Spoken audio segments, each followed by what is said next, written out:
안녕하세요 여러분. आज हामी जाँदैछौँ बारबिक्यू खानु.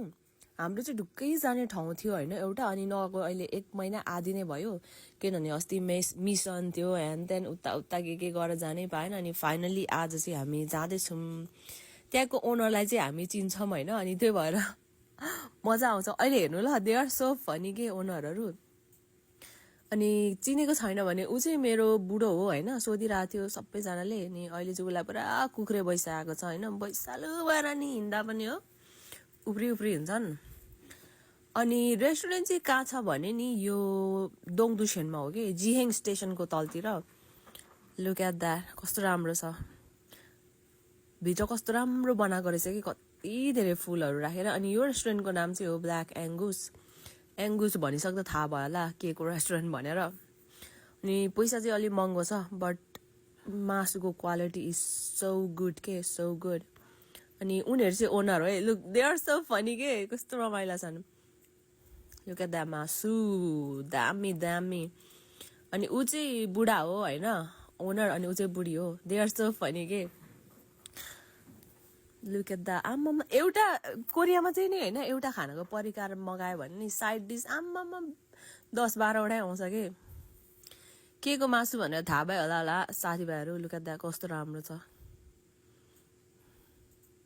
दामी.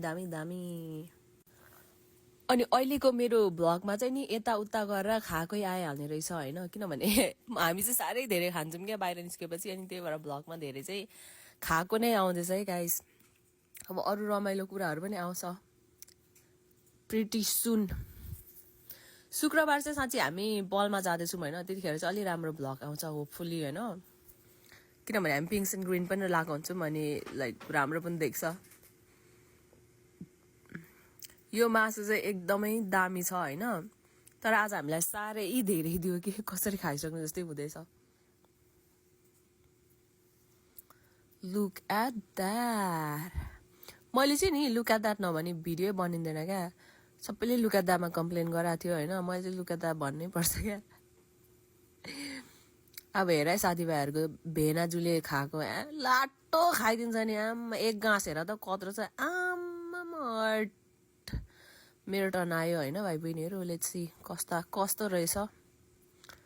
दामी छ ठीक छ दामी छ. सो आजको भ्लग चाहिँ यति नै हो हैन अनि हामी चाहिँ मासु सासु खाएर घरतिर लाग्दियौं हैन. Thank you for watching guys. नयाँ हो भने चाहिँ फलो गर्नु ल. Bye bye guys. सबैजनालाई ह्याभ अ गुड डे.